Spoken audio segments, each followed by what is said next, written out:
وَلَقَدْ صَرَّفْنَا فِي هَذَا الْقُرْآنِ لِلنَّاسِ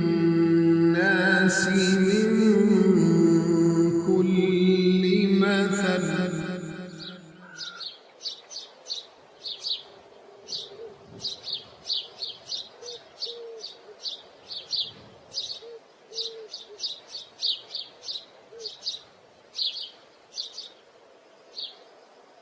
بسم اللہ الرحمن الرحیم قل یا ایہا الکافرون لا اعبد ما تعبدون ولا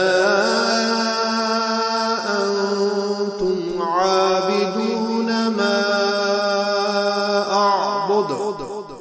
ولا أنا عابد ما عبدتم ولا أنتم عابدون ما أعبد لكم دينكم ولي دين. معزز و مکرم خواتین و حضرات، سورۃ الکافرون کی تلاوت آپ نے سماعت فرمائی. ہم سب سے پہلے اس سورت کا ترجمہ پڑھتے ہیں، پھر اس کی مختصر سی تفسیر آپ کی خدمت میں رکھی جائے گی. اللہ کریم ارشاد فرماتا ہے، اے محبوب آپ فرما دیجئے، اے کافرو میں ان کی عبادت نہیں کرتا جن کی تم عبادت کرتے ہو، اور تم اس کی عبادت نہیں کرتے جس کی میں عبادت کرتا ہوں، اور نہ میں کبھی ان کی عبادت کروں گا جن کی تم نے عبادت کی ہے، اور نہ تم کبھی اس کی عبادت کرو گے جس کی میں عبادت کرتا ہوں. تمہارے لیے تمہارا کفر، میرے لیے میرا اسلام. یہاں تک ترجمہ مکمل ہوا. اس صورت میں اللہ کریم جل شانہ نے چند الفاظ تو ایسے استعمال فرمائے ہیں جو اردو میں بھی استعمال ہوتے ہیں، جیسے کافر، عبادت، دین، اور ایک لفظ ہے جو بار بار دہرایا گیا ہے، عبادت. اعبدو، نعبدو، تعبدون، یہ ان سب کا مادہ عبادت ہے. عین، با اور دال، یہ اس کا روٹ ہے. تو اس لفظ کو بار بار اس سورت میں ریپیٹ کیا گیا ہے. اور عربی گرامر اور صرف کے حوالے سے ایک لفظ بولنے لگا ہوں، آپ گھبرائیں نہیں. اس میں ایک ہی گردان کے اعتبار سے لفظ جو استعمال ہوا وہ یہی واحد لفظ ہے، عبد یعبدو. تو اسی ایک لفظ کا بار بار استعمال ہونا، یہ اس صورت کے خاص اللہ تعالیٰ کی عبادت اور اللہ کے سوا کسی اور کی عبادت کے نہ کرنے کے حوالے سے بڑا اہمیت کا حامل.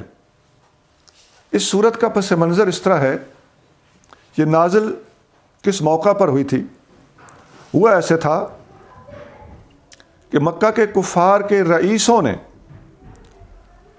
نبی کریم رؤوف الرحیم صلی اللہ علیہ وآلہ وسلم کا راستہ روکنے کے لیے، تبلیغ اسلام کو سٹاپ کرنے کے لیے ہر ممکن کوشش کی تھی اور تمام ہتھ کنڈے استعمال کیے تھے، اور ہر طرح سے ایسی کوشش کی تھی کہ اگر مسلمان اپنا دین نہیں چھوڑتے تو کم از کم ہم ان کو راہ حق پر بھی 100% قائم نہ رہنے دیں. یہاں تک انہوں نے کوشش کی اور سازش کی تھی. اور یہ بات بڑی اہم ہے کہ ہر دور میں باطل یہی کوشش کرتا رہا ہے، اس کی مکمل ٹرائی رہی ہے کہ اگر ہم بندے کو مکمل طور پر سلپ نہیں دے سکتے، اس کو راہ حق سے پھسلا نہیں سکتے، تو کم از کم ڈگمگا کے ضرور رکھ دیں۔ چنانچہ حضرت عبداللہ بن عباس رضی اللہ تعالیٰ عنہ یہ فرماتے ہیں کہ کفار نے ان ہتھ کنڈوں میں سے ایک سفارش کا طریقہ بھی اختیار کیا، اپروچ کا میتھڈ اختیار کیا۔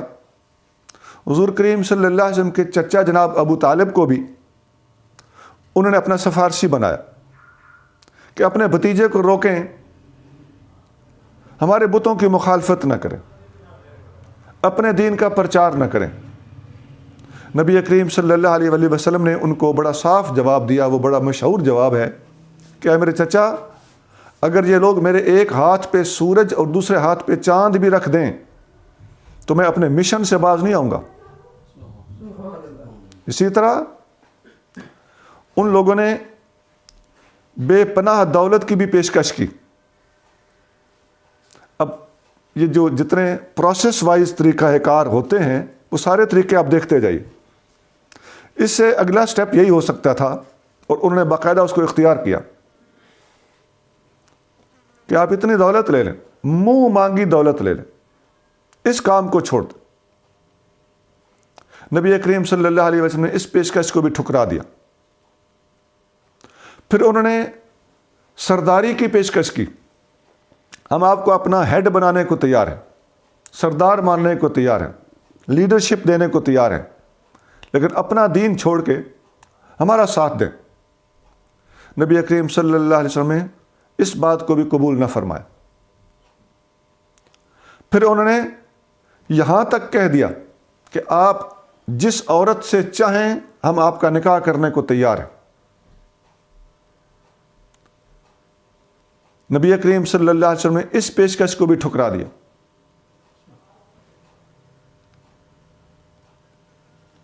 بالآخر ان لوگوں نے نبی کریم صلی اللہ علیہ وسلم کے ساتھ صلح کا ایک راستہ نکالنے کی کوشش کی کہ ایسا کر لیں، آپ 1 سال ہمارے بتوں کی پوجا کر لیں اور 1 سال ہم آپ کے اللہ کی پوجا کرنے کو تیار ہیں۔ جب یہ انتہائی پیشکش کی گئی تو اس وقت یہ صورت نازل ہوئی تھی۔ اب یہ سارا پس منظر آپ ذرا ایک ایک بات پہ غور کریں کہ سفارش کروانا، دولت کی پیشکش کرنا، سرداری کی پیشکش کرنا، نکاح کی پیشکش کرنا، پھر عبادت کے معاملے میں اشتراک، کچھ لو کچھ دو، کچھ عرصہ آپ ہمارے بتوں کی عبادت، کچھ عرصہ ہم آپ کے اللہ کی عبادت۔ اب یہ سٹیپ وائز آپ اگر سوچتے جائیں تو پلاننگ کی انتہا ہے، مخالفت اپنے عروج پر ہے۔ ان ساری پیشکشوں کو ٹھکرا کر نبی کریم رؤوف الرحیم صلی اللہ علیہ وآلہ وسلم نے بڑی ہمت، جرت اور بہادری کا مظاہرہ کرتے ہوئے اپنے موقف کو 2 ٹوک طریقے سے پیش کیا، اور وہ بھی اللہ کے فرمان کے مطابق اللہ کی طرف سے نازل شدہ سورت کو پڑھ کر سنایا۔ یہ سارا واقعہ اور یہ پس منظر ابن جریر، یہ حدیثوں کی روشنی میں لکھی گئی اولین تفسیر کی کتابوں میں شمار ہوتی۔ اس میں یہ حدیث نمبر 29,563 ہے۔ ابن ابی حاتم، یہ بھی اسی طرح کی انیشل بک ہے، قرآن پر ایک بہترین کمنٹری ہے۔ اس میں حدیث نمبر 20,078 ہے، 20078۔ یہ پیشکش کرنے کے لیے جو افراد پیش تھے، جو نبی کریم صلی اللہ علیہ وسلم سے آ کر ملے تھے، اب ظاہر ہے پوری کی پوری قوم تو آ کر نہیں ملی ہوگی نا، تو چیدہ افراد جو چنے گئے تھے، جنہیں سلیکٹ کیا گیا تھا کہ آپ اس مشن کو نبھانے کے لیے جا کر گفتگو کریں، تو جو لوگ ڈائیلاگ کے لیے پہنچے تھے وہ 4 تھے۔ انہی کتابوں میں ان 4 افراد کے نام بھی موجود ہیں: ولید بن مغیرہ، عاص بن وائل، اسود بن مطلب اور امیہ بن خلف۔ واقعی جب آپ سورت پڑھیں گے اس کے عین مطابق یہ چاروں کی چاروں افراد اپنے اینڈ تک اپنے کفر پر قائم رہے، اور یہ چاروں کے چاروں جنگ بدر میں مسلمانوں کے ہاتھوں قتل ہوئے تھے۔ تو وہ جو آپ ترجمہ پڑھ کے آ رہے ہیں کہ نہ تم اس کی عبادت کرو گے جس کی میں عبادت کرتا ہوں، یو ول نیور ورشپ ہم، یہ الفاظ جو قرآن نے کہے ہیں وہ بالکل اسی طرح صادق ہوئے۔ ادروائز تو بہت سے لوگ بعد میں مسلمان بھی ہوئے، لیکن پرٹیکولرلی یہ چار بندے جو حضور سے آ کے ملے تھے، ان کے بارے میں یہ الفاظ کہے گئے تھے کہ تم نے کبھی بھی اللہ کی عبادت نہیں کرنی، اور انہوں نے نہیں کی۔ یہ ایک پیش گوئی تھی قرآن کی جو بالکل برحق ثابت ہوئی، اور جنگ بدر میں باقاعدہ بدر کے مقتولین کفار کے اندر ان چاروں کے نام ملتے ہیں۔ اس سورت کی جو پہلی آیت ہے، اس آیت کے الفاظ قل یا ایھا الکافرون، فرما دیجئے یا کہہ دیجئے اے کافرو، یہاں یہ آیت ختم ہو جاتی ہے۔ اس آیت میں الکافرون کا جو لفظ بولا گیا ہے، کافرو، یہ ایسے فلک شگاف الفاظ ہیں کہ ان الفاظ کے ذریعے اللہ کریم نے اپنے محبوب صلی اللہ علیہ وسلم کی زبان حق ترجمان سے اس زمانے کے مخالفین کے خلاف سارے کے سارے لحاظ اتار کر پھینکوا دی۔ وہ لوگ اپنی انتہا درجے کی کوشش اور کاوش کر چکے تھے، جہاں وہ اس قدر کوششیں کر رہے تھے اور وہ اپنی طرف سے سمجھ رہے ہوں گے کہ ہم نے بڑی کوشش کر لی، تو ادھر اہل اسلام کو بھی اس بات کی سمجھ آ رہی تھی کہ یہ یہاں تک اس نوبت تک پہنچ جانے والے لوگ سدھرنے والے نہیں ہیں، لہذا انہیں کھرے کھرے الفاظ میں اگر خطاب کر دیا جائے تو اس میں کوئی حرج نہیں ہے۔ اسی وجہ سے اس سورت کے کچھ نام اور بھی ہیں کتابوں میں۔ اس سورت کا ایک نام ہے مقشقشہ، یہ ابن ابی حاتم کے اندر نام مذکور ہے۔ مقشقشہ کا معنی ہوتا ہے شرک اور منافقت سے شفا دینے والی، اسلام اور کفر کو جدا کر کے دکھا دینے والی۔ اس کا ایک اور نام بھی ہے، وہ نام ہے منابذہ۔ منابذہ نبض کا معنی ہوتا ہے نون با زال، یہ زاد والی نبض نہیں ہے، زال اس کا معنی ہوتا ہے پھینک دینا۔ وہ جو میں نے ابھی لفظ بولا ہے کہ لحاظ اتار کر پھینک دیے، تو اس مفہوم کی طرف اشارہ ہے۔ اس نام میں مقشقشہ یا منابذہ، اس الفاظ، یہ نام اس صورت کے دو ٹوک اور اسلام کے اپنے موقف کو کلیئر کر دینے والے مفہوم کے اعتبار سے یہ نام اس صورت کو دیے گئے۔ نبی کریم صلی اللہ علیہ وسلم نے نہایت دلیری کے ساتھ مسجد حرام کے اندر کھڑے ہو کر، کافروں کے پاس کھڑے ہو کر، ان کے سروں پہ کھڑے ہو کر یہ صورت پڑھ ڈالی۔ اور اس کے علاوہ ویسے بھی نبی کریم صلی اللہ علیہ وسلم کا رویہ، طریقہ کار، یہ ہمارے ذہنوں میں ہونا چاہیے کہ جب بھی نبی کریم صلی اللہ علیہ وآلہ وسلم کو اللہ کریم کی طرف سے کوئی حکم ملا ہے تو نبی پاک علیہ السلام نے اس کو بے عین ہی اوبے بھی کیا ہے، فالو کیا ہے، اور اس میں ایک سیکنڈ کی تاخیر بھی نہیں کی۔ اب جب حکم ملا قم فانذر، اے میرے نبی کھڑے ہو جائیں، لوگوں کو اللہ کا خوف دلائیں، تو بلا تاخیر آپ نے کھڑے ہو کر خطاب فرمایا تھا، یا ایھا الناس قولوا لا الہ الا اللہ تفلحوا، اے لوگو کہو اللہ کے سوا کوئی عبادت کا حقدار نہیں ہے، تمہیں دنیا اور آخرت کی کامیابی مل جائے گی۔ اس کی اور بڑی مثالیں ہیں۔ جیسے ہی حکم ملتا تھا نبی کریم صلی اللہ علیہ وسلم اپنی رسالت کا فریضہ سر انجام دینے کے لیے ہمہ وقت مستعد رہتے تھے، ایور ریڈی۔ یعنی آپ صرف اللہ تعالیٰ کے اوبیڈینٹ ہی نہیں تھے، بلکہ اوبیڈینس میں پنکچوالٹی بھی انتہا درجے پر تھی۔ تو آپ نے ان کے سروں پر کھڑے ہو کر یہ صورت پڑھی، تو حدیث کے الفاظ ہے فقام علی رؤوسہم ثم قرأہا علیہم، یہ بغوی کی جلد نمبر 4 ہے، پیج نمبر 703 ہے۔ آپ ان کے سروں پر کھڑے ہو گئے، اور یہ صورت وہاں پر پڑھ ڈالی۔ ایسا ہی ایک اور جگہ پر بھی حکم اللہ کریم نے دیا تھا نبی کریم صلی اللہ علیہ وسلم کو۔ اللہ نے فرمایا تھا فَاصْدَعْ بِمَا تُؤْمَرْ، یہ سورۃ الحجر ہے، آیت نمبر 94 ہے۔ اس کا مطلب ہے اے محبوب بے دھڑک وہ بات کہہ دیجئے جس کا ہم آپ کو حکم دے رہے ہیں۔ تو نبی کریم صلی اللہ علیہ وسلم کا اللہ کریم کی طرف سے گائیڈڈ ہونا، یہ جیسا حکم ہے ویسا آپ کر ڈالتے تھے، یہ اس جو ہمارا اہل اسلام کا دعویٰ ہے اس موقف پر ایک بہت بڑی مضبوط دلیل ہے۔ اس کو یہ ایک ہیلپ کرنے والی اور سپورٹ کرنے والا ایک انگریڈینٹ ہے کہ نبی پاک علیہ الصلوۃ والسلام کو جیسا جیسا حکم ملتا تھا آپ فوراً اس کے مطابق اس پر عمل کرنے کے لیے بلا تاخیر آمادہ ہو جاتے تھے، اس کو کر گزرتے تھے۔ ایک اور جگہ پہ آتا ہے فَاسْتَقِمْ كَمَا أُمِرْتَ، جو آپ کو حکم دیا جاتا ہے اس پر قائم ہو کر دکھائیں۔ اب یہ قرآن کی آیت ہے، استقامت اختیار کر کے دکھائیں۔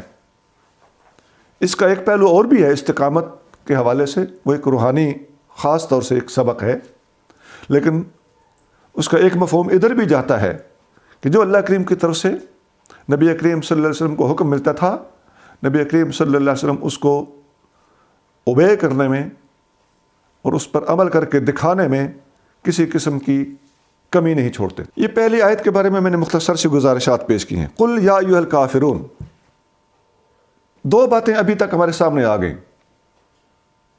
مخالفین نے مخالفت کرنے میں کوئی کمی نہیں چھوڑی، یہ ہر دور میں ہوتا رہا ہے، اس دور میں بھی ایسا ہو رہا ہے، اور باطل کی قوتیں اندرونی ہوں یا بیرونی ہوں، یہ لوگ ہر لحاظ سے بڑے تیز، بڑے شاطر ہوتے ہیں، یہ پیچھا کرتے ہیں،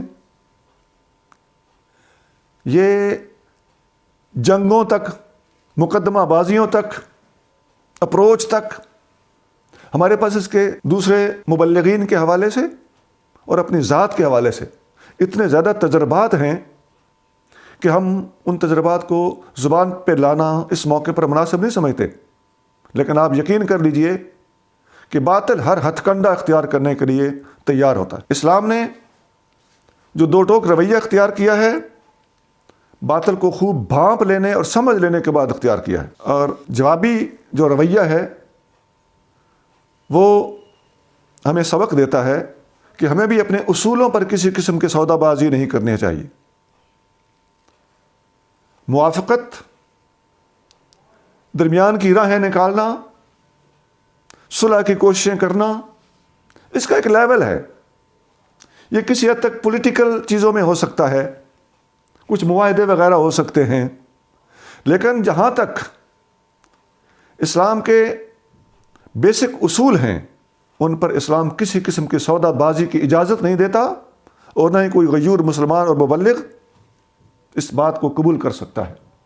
یہی ہمارے نبی کریم رؤوف الرحیم صلی اللہ علیہ وسلم کی تعلیم ہے۔ دوسری آیت کے الفاظ ہیں لا اعبد ما تعبدون، اس کا ترجمہ عام طور پہ آپ کو ملے گا میں عبادت نہیں کرتا ان کی، چونکہ کافر بہت سے بتوں کو مانتے تھے۔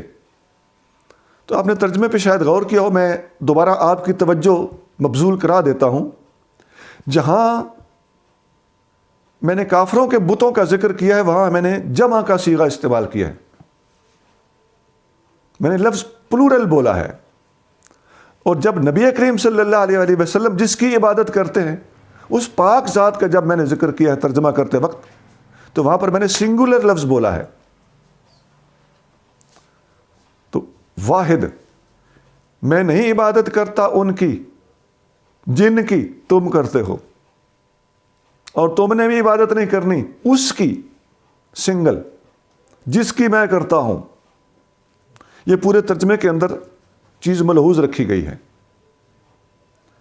تو یہاں اس کا ترجمہ یہ بنتا ہے، اس بات کو ذرا سمجھ لیں، نبی پاک علیہ الصلوۃ والسلام کو حکم دیا جا رہا ہے محبوب یوں آیت پڑھیے، میں نہیں مانتا تمہاری بات کو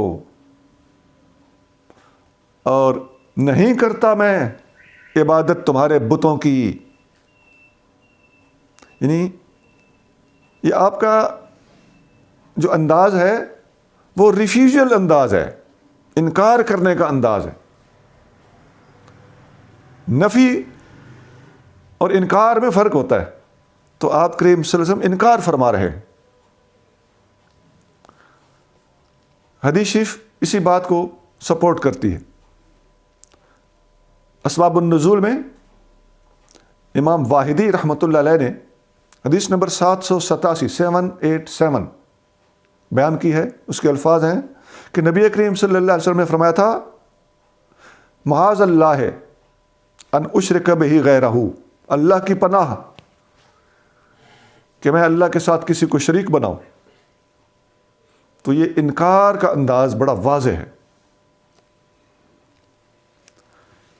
یہ اس صورت کی 2 آیتیں ہو گزری. تیسری آیت کے الفاظ ہیں وَلَا أَنْتُمْ عَابِدُونَ مَا أَعْبُدُ، اور نہیں تم عبادت کرتے ہو جس کی میں عبادت کرتا ہوں. اس کا مفہوم یہ بنتا ہے نہیں کرتا میں عبادت ان کی جن کی تم کرتے ہو، اور عبادت تم نے بھی کوئی نہیں کرنی جس کی میں عبادت کرتا ہوں. یہ جو تم پیشکش لے کر آئے ہو یہ جھوٹ ہے. گویا کافروں کے اندرونی پلان کو اس آیت نمبر 3 کے اندر بے نقاب کیا جا رہا ہے کہ نہیں کرنی تم نے عبادت. اور ایسا ہی ہوا، جیسا کہ میں پہلے عرض کر کے آ رہا ہوں، ایسا ہی ہوا تھا. ان لوگوں نے اپ ٹو دا اینڈ کبھی اللہ کو سجدہ نہیں کیا، حتیٰ کہ جنگ بدر میں نبی کریم صلی اللہ علیہ وسلم کی اور صحابہ اکرام علیہ رضوان کی مخالفت کرتے کرتے قتل ہو گئے، مگر اللہ کی عبادت کی طرف یہ کبھی نہیں آئے. اب چوتھی اور 5ویں آیت ان کو میں اکٹھا پیش کرنے لگا ہوں. وَلَا أَنَا عَابِدٌ مَا عَبَدتُّمْ وَلَا أَنْتُمْ عَابِدُونَ مَا أَعْبُدُ، اور نہ ہی میں عبادت کرنے والا ہوں جن کی تم نے عبادت کی ہے. یہ ان 2 آیتوں کا تعلق مستقبل سے ہے. پہلی 2 آیتوں کا تعلق حال سے تھا، ان اگلی 2 آیتوں کا تعلق مستقبل سے ہے، فیوچر سے ہے. نہ میں عبادت کرنے والا ہوں، neither I am going to worship those who you worship. تو پھر اگلے الفاظ ہیں وَلَا أَنْتُمْ عَابِدُونَ مَا أَعْبُدُ، اور نہ ہی تم اس کی عبادت کرنے والے ہو، nor you are going to worship، جس کی میں عبادت کرتا ہوں. یہ آئندہ کبھی نہیں ہوگا. یہ چوتھی اور 5ویں آیت یہ ڈکلیئر کر رہی کہ نہ میں نے تمہارے بتوں کو پوجنا ہے، نہ ہی تم چاروں کے چاروں جو آئے بیٹھے ہو تم نے میرے اللہ کی عبادت کرنی ہے. ایسا کبھی نہیں ہونا. یہ تفسیر بغوی بڑی بیسک تفسیر ہے ہماری، جو قرآن کی کمنٹری ہے، بڑی معروف علمی اور بنیادی کمنٹری ہے. مدارک ہمارے درسوں میں پڑھائی جانے والی یہ کتابیں ہیں، مدارک اور جلالین اور بہت سی کتابیں ہیں. ان کے اندر یہ لکھا ہوا ہے کہ دوسری اور تیسری آیت کا تعلق حال سے ہے، پریزنٹ سے ہے، اور چوتھی اور 5ویں آیت کا تعلق مستقبل یعنی فیوچر سے ہے. یہ میں نے ان آیتوں پر 5ویں آیت تک پہنچ کر باقاعدہ حوالے دے کر کہ کون سی آیت کا تعلق کس زمانے سے ہے، میں نے ایک پریفریبل کمنٹری آپ کے سامنے رکھی. اب رہ جاتی ہے چھٹی اور آخری آیت، کیونکہ سورت کے اندر ٹوٹل آیتوں کی تعداد 6 ہے. اس آیت میں کفر اور اسلام کے درمیان اتحاد سے انکار کیا جا رہا ہے. یہ اتحاد نہیں ہو سکتا. ان کی پیشکش اور آفر کیا تھی کہ ہمارے ساتھ آپ اتحاد کر لیں، 1 سال کا اتحاد، 1 سال آپ ادھر آ جائیں، 1 سال ہم ادھر چلے جاتے ہیں. ان لوگوں پر یہ بات واضح طور پر پہلے ہی الکافرون کے لفظ میں کہہ دی گئی تھی. انہیں کافر کہہ کر، یہ بڑے جرت کے الفاظ ہیں. تو بالکل جہاں سے قل یا ایھا الکافرون کہہ کر سٹارٹ لیا گیا تھا، درمیان میں تفصیلی گفتگو کرنے کے بعد آخر میں دوبارہ لکم دینکم ولی دین، تمہارے لیے تمہارا دین کفر، میرے لیے میرا دین اسلام. یہاں پھر اسی مفہوم کو ریپیٹ کیا گیا، لیکن الفاظ دوسرے ہیں اور حسن جداگانہ ہے۔ یہاں ایک بات کلیئر کر دینا مناسب ہے، اسلام توحید اور دیگر عقائد کے معاملے میں کسی قسم کی صلح اور کمپرومائز کو گوارا نہیں کرتا۔ یہ کوئی رواداری نہیں ہے، یہ کوئی لبرلزم نہیں ہے کہ اپنا دین چھوڑ دیا جائے یا اپنے دین کے اندر کسی قسم کا عقائد اور نظریات کے اندر کسی قسم کا رکھنا قبول کیا جائے۔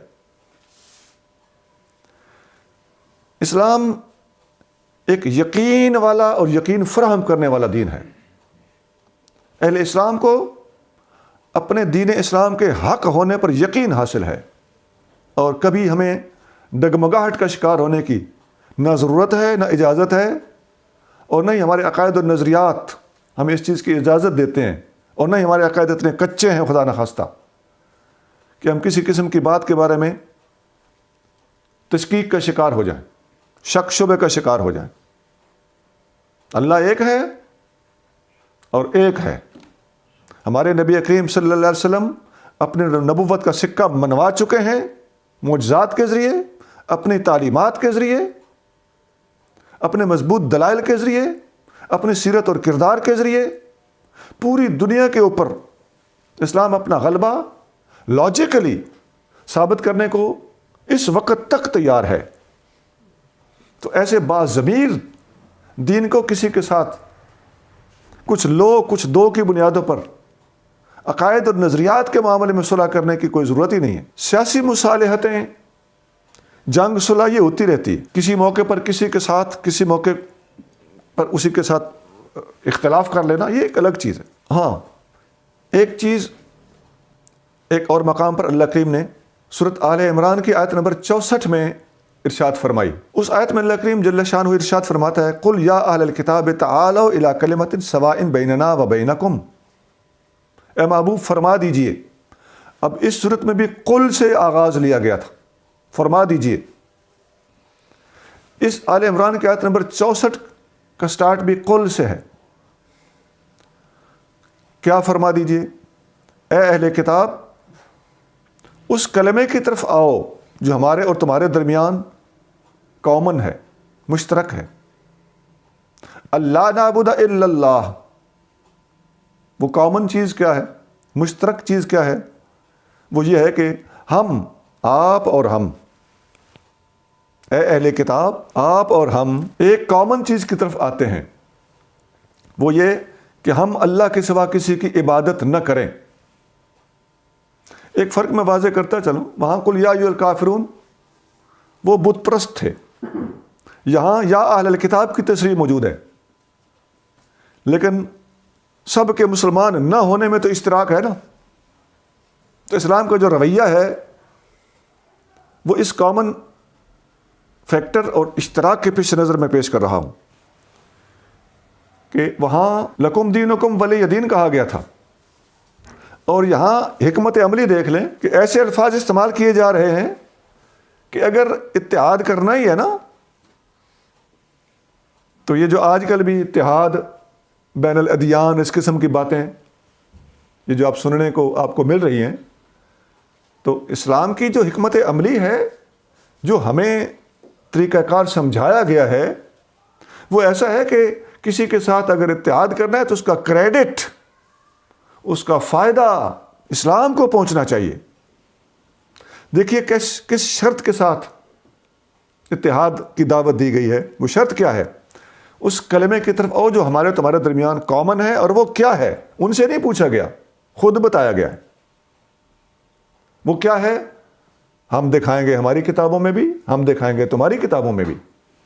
ان سے کہا جاتا نا کہ تم وہ پوائنٹ لے آؤ جو کامن ہے، تو وہ پتہ نہیں کیا کچھ کرتے۔ وہ لوگ ڈنڈی مارتے، وہ لوگ حق کو چھپاتے۔ مخالفتوں کی وہ روشیں آپ دیکھ کر آ رہے ہیں جو ہم نے ابھی آپ کو عرض کی ہیں۔ تو ایسے لوگ کہاں سیدھی بات کرتے ہیں؟ قرآن نے خود بتایا ہے کہ تمہارے پاس بھی یہ بات موجود ہے، تمہارے عقائد اور نظریات میں، تمہاری کتابوں کے اندر ریٹن ہے، اور ہمارے نظریات میں بھی وہ چیز موجود ہے۔ ہم تو دائی ہی اس چیز کے ہیں۔ وہ کیا ہے؟ اللہ نعبد الا اللہ، ولا نشرک بہ شیئا، ہم اللہ کے سوا کسی کی عبادت نہ کریں اور اللہ کے ساتھ کسی کو شریک نہ بنائیں. 2 بار لفظ بولے گئے، اللہ کے سوا کسی کی عبادت نہ کریں.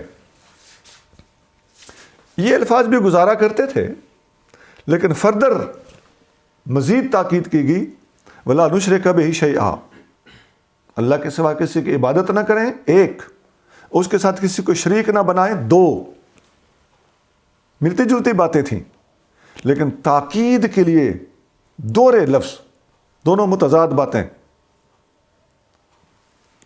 اللہ کے سوا کسی کی عبادت نہ کرنا، یہ عبادت کے حوالے سے تھا، اور اللہ کے ساتھ کسی کو شریک نہ ٹھہرانا، یہ شرک کے حوالے سے تھا. تو اتنی تاکید کے ساتھ بات کر دی گئی. تو اس بات پر آؤ، اگر ہمارے ساتھ اتحاد کرنا ہے تو وہ جو اتحاد بتایا گیا تھا کہ 1 سال تم اور 1 سال ہم، 1 سال تمہاری اور 1 سال ہماری، 1 سال تمہارا رب 1 سال ہمارے خدا بت. تو یہاں سورۃ آل عمران کی اس آیت کے اندر وہ بات مزید مختلف طریقے سے واضح کی جا رہی ہے کہ اتحاد کی صورت یہی ہو سکتی ہے کہ اللہ کے ساتھ کسی کو شریک نہ بنائے. وَلَا يَتَّخِذَ بَعْضُنَا بَعْضًا أَرْبَابًا مِّن دُونِ اللَّهِ. اب ایک نئے طرز کے ساتھ اسی بات کو، شرک کی نفی کو پھر تیسرے انداز سے بیان کیا جا رہا ہے کہ ہم ایک دوسرے کو اللہ کے سوا رب نہ مان لیں. اب آگے فرمایا فَإِن تَوَلَّوْا، اے میرے محبوب صلی اللہ علیہ وسلم، اگر آپ کی یہ لوگ پیشکش تسلیم نہ کریں، فَقُولُوا، تو سارے میرا محبوب بھی اور میرا محبوب کے صحابہ کرام بھی مل کے جواب دو، تگڑے ہو کر جواب دو، باہمت ہو کر جواب دیجئے. فَقُولُوا اشْهَدُوا بِأَنَّا مُسْلِمُونَ، تو آپ اپنی طرف سے اعلان کر دیں کہ ہم مسلمان ہیں، ہمیں اپنے اسلام میں کوئی شک نہیں ہے. تو سورۃ الکافرون میں انہیں صاف کافر کہا گیا، اور یہ بودی قسم کی صلح کی سازشیں ان کی یکسر نفی کر دی گئی. اور آل عمران کی اس آیت میں شرک کی یکسر نفی کرنے کے ساتھ ساتھ اپنے مسلمان ہونے کا اعلان کرنے کا بھی حکم دے دیا گیا. گویا وہاں قل یا ایھا الکافرون یہ الفاظ نوٹیبل ہے، اور یہاں اشہدوا بأننا مسلمون، گواہ رہنا کہ ہم مسلمان ہیں، اس کے مقابلے پر یہ الفاظ بھی نوٹیبل ہیں. تو بے دھڑک انداز ہے اور کلیریفیکیشن اپنی انتہا پر ہے. یہ جو ہے کہ گواہ رہو کہ ہم مسلمان ہیں، اس آیت اور ان الفاظ کے اندر بھی وہ قل یا ایھا الکافرون اور لکم دینکم ولی دین، اس کی مکمل طور پر ان الفاظ کے اندر بھی جلوہ گری ہے، ان کا مکمل ریفلیکشن یہاں پر بھی موجود ہے. یہاں تک ہم نے اس صورت کی تفسیر کو اختصار کے ساتھ مکمل کیا ہے. اب 2 حدیثیں بھی پیش خدمت کرنا مناسب ہے جن میں نبی کریم صلی اللہ علیہ وسلم نے اس صورت کے فضائل، اس کی شان، اس کے فوائد بیان فرمائے. حضرت عبداللہ بن عمر رضی اللہ تعالیٰ عنہ روایت کرتے ہیں، رمقت النبی صلی اللہ علیہ وسلم شہرن، میں پورا مہینہ نبی کریم صلی اللہ علیہ وسلم کے ساتھ رہا اور حضور کے پیچھے نمازیں پڑھتا رہا. ویسے آپ صحابی ہیں، بہت عرصہ ساتھ رہے ہیں، لیکن یہ اس عرصے کی بات کر رہے ہیں جس عرصے میں نبی کریم صلی اللہ علیہ وسلم نے اس سورت کو زیادہ پڑھا ہے. تو پورا مہینہ میں نے دیکھا، اٹینڈ کیا. فکان یقرأ فی الرکعتین قبل الفجر بقل یا ایھا الکافرون وقل ھو اللہ احد. یہ ترمذی شریف کی حدیث نمبر 417 ہے، 417. نبی کریم صلی اللہ علیہ وسلم کو میں نے دیکھا، عبداللہ بن عمر کا یہ فرمان ہے کہ آپ کریم صلی اللہ علیہ وسلم نے پورا مہینہ صبح کی نماز کی پہلی 2 سنتوں میں، پہلی 2 رکعتوں میں، پہلی رکعت میں قل یا ایھا الکافرون پڑھی کنٹینیوسلی، اور دوسری رکعت میں قل ھو اللہ احد پڑھی. یہ اہل اسلام کے ہاں ایک معروف سنت ہے. اسی طرح کی حدیثیں مغرب کی نماز کے بارے میں بھی ملتی ہیں. تو عمل کا شوق رکھنے والے حضرات یہ بات بے شک نوٹ کریں کہ صبح کی 2 رکعتوں میں سنتوں میں یہ 2 صورتیں قل یا ایھا الکافرون اور قل ھو اللہ احد پڑھنا بڑی پیاری سنت ہے، اور مغرب کی بھی 2 رکعتوں میں یہی 2 صورتیں پڑھنا نبی کریم صلی اللہ علیہ وسلم کی سنت سے ثابت ہے۔ اور ان دونوں صورتوں کا تعلق شرک کی نفی سے ہے، اللہ کی توحید کے اس بات سے ہے۔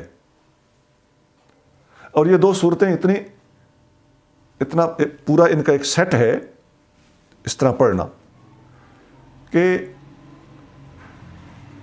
بعض کتابوں میں یہ بھی ملتا ہے کہ کسی نے استخارہ کرنا ہو تو استخارہ کرنے سے پہلے 2 رکعتیں پڑھے اور اس کے بعد استخارے کی دعا پڑھ کے سو جائے، اور وہ جو 2 رکعتیں پڑھی تھیں ان میں پہلی رکعت میں سورۃ قل یا ایھا الکافرون اور دوسری میں قل ھو اللہ احد پڑھے۔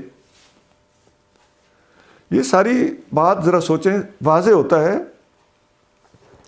کہ یہ قل یا ایھا الکافرون بھی اور قل ھو اللہ احد بھی مفہوماً یہ دونوں اخلاص کی طرف لے جاتی ہیں۔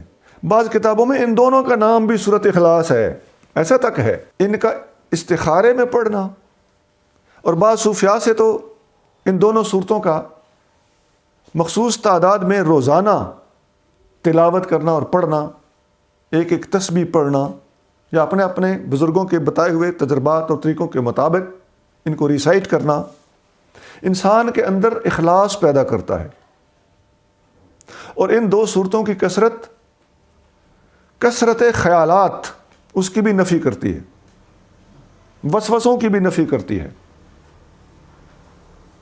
انسان کو اس کی ایک تسبیح روزانہ کی تلاوت انسان کے ذہن کو یکسو کرتی ہے، دماغ میں کنسنٹریشن پیدا ہوتی ہے۔ آپ پڑھ کے دیکھ لیں۔ تو جن دوستوں کے ذہنوں میں صرف یہی ہے نا کہ بس ایک مخصوص نہج تک ہی قرآن کو سننا سمجھنا ہے، وہ قرآن کے فیوز اور برکات جو اس کی تلاوت کے فیوز اور برکات ہیں ان سے محروم ہیں۔ بلا شبہ یہ بات یاد رکھ لیں، قرآن کو اگر کوئی صرف ناظرہ دیکھ کر پڑھتا ہے، اس کو ترجمہ نہیں بھی آتا تو قرآن اپنا فیض دیتا ہے، لیکن اگر کوئی حفظ کر کے پڑھتا ہے تو قرآن اپنا فیض دیتا ہے، لیکن میں کسی جملے کو کمپلیٹ نہیں ہونے دے رہا تاکہ کوئی میری بات کو کاٹ نہ لے۔ یہ ساری باتیں فائدہ مند ہیں، لیکن ان سے اوپر فائدہ مند یہ ہے کہ قرآن کو سمجھ کے پڑھا جائے۔ یہ چیزیں اپنی اپنی جگہ پہ فائدہ دیتی ہیں، اور سمجھ کے پڑھنے والے بھی تو بعض اوقات کمی کا شکار ہو جاتے ہیں کہ نہیں ہو جاتے۔ جس طرح آپ یہ کہہ سکتے ہیں کہ صرف ترجمہ سمجھے بغیر پڑھنا بے فائدہ ہے، تو پھر یہ سوال تو یہاں بھی ہوگا کہ ترجمہ پڑھ کے پڑھنا بھی اگر عمل نہ کیا تو بے فائدہ ہے، یا تو آپ سارے پھنس گئے۔ جو اس قسم کے سوالات اٹھاتے ہیں اس سوال کے سامنے آ کے ذرا جواب دیں، نہیں دے سکیں گے انشاءاللہ تعالی۔ تو پتہ چلا کہ ہر چیز اپنے قدم پر، اپنے سٹیپ پر، اپنی سٹیج پر، اپنے لیول پر کارگر ہے۔ تو اصل مقصود تو عمل ہے۔ تو یہ سارے معاملات درست ہیں، پڑھنا بھی ٹھیک، حفظ کرنا بھی ٹھیک، سمجھنا بھی ٹھیک، عمل کرنا سب سے زیادہ ٹھیک۔ اب سوچتے رہنا اس بات پہ ایمانداری کے ساتھ، آپ کو بات سمجھ آ جائے گی۔ ایک اور حدیث ہے، ان فروۃ بن نوفل الاشجعی ان ابیہ قال، فروہ بن نوفل اشجعی اپنے والد گرامی سے روایت کرتے ہوئے کہتے ہیں، قلت یا رسول اللہ، میں نے عرض کیا یا رسول اللہ، علمنی ما اقول عند منامی، مجھے کچھ سکھائیے جو میں رات سوتے وقت پڑھا کروں۔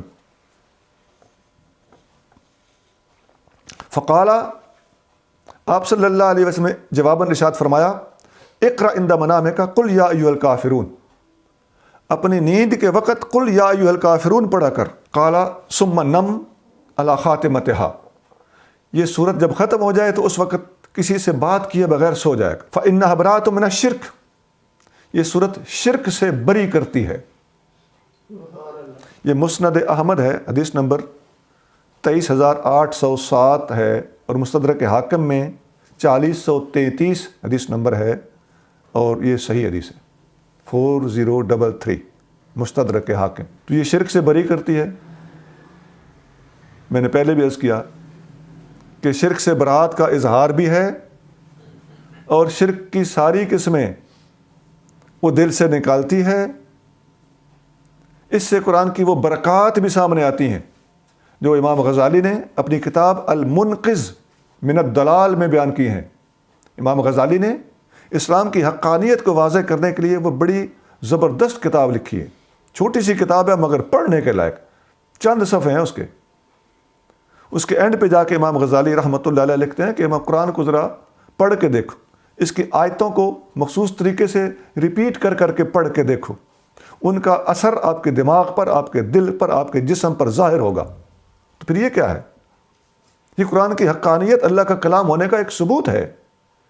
اس کو صرف پڑھنے سے، اس کی تلاوت کرنے سے جو برکات حاصل ہوتی ہیں، جنہیں لوگ ورد وظیفے کہتے ہیں، اور عاد و وظائف کے طور پر ان صورتوں کو پڑھا گیا، اور نبی کریم صلی اللہ علیہ وآلہ وسلم نے مختلف مواقع پر ان کے فیوز اور برکات کے ظاہر ہونے کا اظہار بھی فرمایا ہے کہ یوں پڑھو گے تو یوں ہوگا، اور ویسا ہی ہوتا ہے۔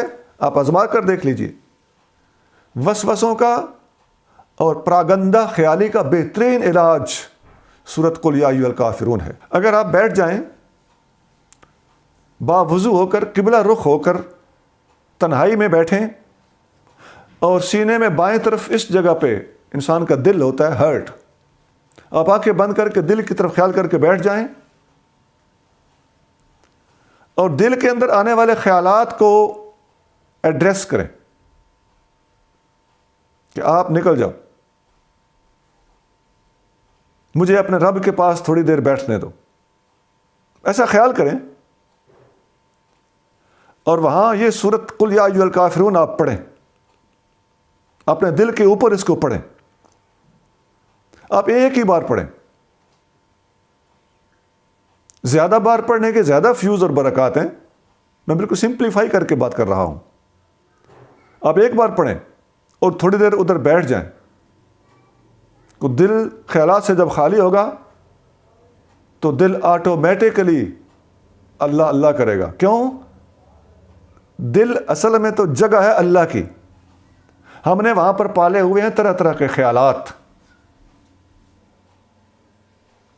جب وہ نکل جائیں گے اور قل یا ایھا الکافرون کے ساتھ وہ سارے کے سارے بھاگ کھڑے ہوں گے، تو اب آپ کو سمجھ آئے گی کہ جہاں یہ صورت آؤٹ سائڈر نان مسلمز کو بھگانے کے لیے اور ان کے خلاف دو ٹوک اعلان کے لیے نازل کی گئی ہے، وہ اپنی جگہ پہ 100% درست ہے، لیکن اس کے ساتھ ساتھ یہ تو روحانی فیوز اور برکات کی بھی بہت بڑی حامل صورت ہے۔ تو صوفیاء، اولیاء اور بزرگوں کی تعلیمات کو ایسے نہ سمجھنا، ان لوگوں نے تجربات کے ساتھ قرآن کو پڑھا ہوا ہے اور سمجھا ہوا ہے، اس کے فیوز اور برکات کو دیکھا ہوا ہے۔ ہمارے مرشد کریم قطب الاقطاب حضور سائیں بادشاہ محمد قاسم مشوری قدس سرہ العزیز، آپ بہت تربیت کرنے والی ہستی تھے۔ ان کے ایک فقیر تھے، ہمارے پیر، بہت سینئر پیر بھائی دنیا سے پردہ فرما گئے ہیں، شفن فقیر، ان کا اسم گرامی تھا حضرت محمد شفیع رحمۃ اللہ علیہ، تو شفن فقیر ان کو کہا کرتے تھے۔ یہ سندھی کا ایک انداز ہے۔ تو میری ان سے بات ہوئی، وہ مجذوب تھے، ہمارے مرشد کریم ان کے پاس زیادہ بیٹھنے سے منع فرماتے تھے کہ جس طرح کے ہیں یہ آپ کو بھی کر دیں گے، اسی طرح کا کر دیں گے۔ تو حضرت شفن فقیر رحمۃ اللہ علیہ سے کسی نے پوچھا کہ آپ نے قرآن شریف کا ترجمہ سیکھا ہوا ہے؟ تو وہ حافظ قرآن بھی تھے، FA پاس بھی تھے، اس زمانے کا FA۔ تو میرے تو وہ والد گرامی کی عمر کے تھے، تو کہنے لگے، سندھی کا انداز تھا، ترجمہ بھی سیکھا ہوا ہے اور تجربہ بھی سیکھا ہوا ہے۔ سبحان اللہ۔ تجربہ سیکھا ہوا ہے۔ تو ترجمہ اپنی جگہ پہ اور تجربہ اپنی جگہ پہ۔ تو جو لوگ ترجمے کا انکار کرتے ہیں وہ بھی خطا پر ہیں، اور جو لوگ تجربے کا انکار کرتے ہیں وہ بھی خطا پر ہیں۔ یہ دل کی طرف خیال کر کے دل کے اوپر سورۃ قل یا ایھا الکافرون پڑھنا، پہلے دل کے خیالات کو ریکویسٹ کرنا کہ گیٹ لاسٹ، اور پھر سورۃ قل یا ایھا الکافرون کا وار ان پہ کرنا، یہ تجربے سے تعلق رکھتا ہے۔ سونا، اللہ تعالیٰ ہمیں ترجمے کی بھی توفیق دے اور تجربے کی بھی توفیق دے۔